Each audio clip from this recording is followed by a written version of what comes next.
राजाओं का वृत्तांत दूसरा भाग अध्याय 2।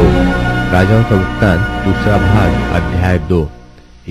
जब यहोवा एलिय्याह को बवंडर के द्वारा स्वर्ग में उठा लेने को था, तब एलिय्याह और एलीशा दोनों संग संग गिलगाल से चले। एलिय्याह ने एलीशा से कहा, यहोवा मुझे बेतेल तक भेजता है, इसलिए तू यही ठहर कर रह। एलीशा ने कहा, यहोवा के और तेरे जीवन की शपथ, मैं तुझे नहीं छोड़ने का। इसलिए वे बेतेल को चले गए।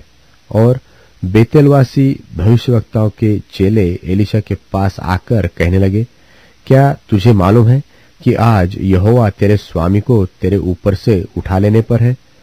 उसने कहा, हाँ, मुझे भी यह मालूम है, तुम चुप रहो। और एलिय्याह ने उससे कहा, हे एलीशा, यहोवा मुझे यरीहो को भेजता है, इसलिए तू यही ठहरा रहा। उसने कहा, यहोवा के और तेरे जीवन की शपथ, मैं तुझे नहीं छोड़ने का। सो वे यरीहो को आए। और यरीहोवासी भविष्यवक्ताओं के चेले एलीशा के पास आकर कहने लगे, क्या तुझे मालूम है कि आज यहोवा तेरे स्वामी को तेरे ऊपर से उठा लेने पर है? उसने उत्तर दिया, हाँ, मुझे भी मालूम है, तुम चुप रहो। फिर एलिय्याह ने उससे कहा, यहोवा मुझे यरदन तक भेजता है, सो तू यही ठहरा रहा। उसने कहा, यहोवा के और तेरे जीवन की शपथ, मैं तुझे नहीं छोड़ने का। सो वे दोनों आगे चले। और भविष्यवक्ताओं के चेलों में से 50 जन जाकर उसके सामने दूर खड़े हुए, और वे दोनों यरदन के तीर पर खड़े हुए। तब एलिय्याह ने अपनी चद्दर पकड़कर ऐंठ ली और जल पर मारा। तब वह इधर उधर दो भाग हो गया, और वे दोनों स्थल ही स्थल पार उतर गए। उनके पार पहुंचने पर एलिय्याह ने एलीशा से कहा, उससे पहले कि मैं तेरे पास से उठा लिया जाऊं, जो कुछ तू चाहे कि मैं तेरे लिए करूं, वह मांग। एलीशा ने कहा, तुझ में जो आत्मा है उसका दूना भाग मुझे मिल जाए।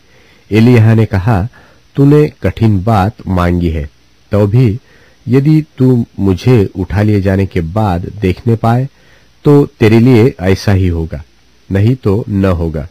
वे चलते चलते बातें कर रहे थे कि अचानक एक अग्निमय रथ और अग्निमय घोड़ों ने उनको अलग अलग किया, और एलिय्याह बवंडर में होकर स्वर्ग पर चढ़ गया। और उसे एलीशा देखता और पुकारता रहा, हाय मेरे पिता, हाय मेरे पिता, हाय इस्राएल के रथ और सवारों। जब वह उसको फिर देख न पड़ा, तब उसने अपने वस्त्र पकड़े और फाड़कर दो भाग कर दिए। फिर उसने एलिय्याह की चद्दर उठाई जो उस पर से गिरी थी, और वह लौट गया और यरदन के तीर पर खड़ा हुआ। और उसने एलिय्याह की वह चद्दर जो उस पर से गिरी थी पकड़कर जल पर मारी और कहा, एलिय्याह का परमेश्वर यहोवा कहाँ है? जब उसने जल पर मारा, तब वह इधर उधर दो भाग हो गया और एलीशा पार हो गया। उसे देखकर भविष्यवक्ताओं के चेले जो यरीहो में उसके सामने थे कहने लगे, एलिय्याह में जो आत्मा थी वही एलीशा पर ठहर गई है। सो वे उससे मिलने को आए और उसके सामने भूमि तक झुककर दंडवत की। तब उन्होंने उससे कहा, सुन, तेरे दासों के पास 50 बलवान पुरुष है, वे जाकर तेरे स्वामी को ढूंढे। संभव है कि क्या जाने यहोवा के आत्मा ने उसको उठाकर किसी पहाड़ पर व किसी तराई में डाल दिया हो।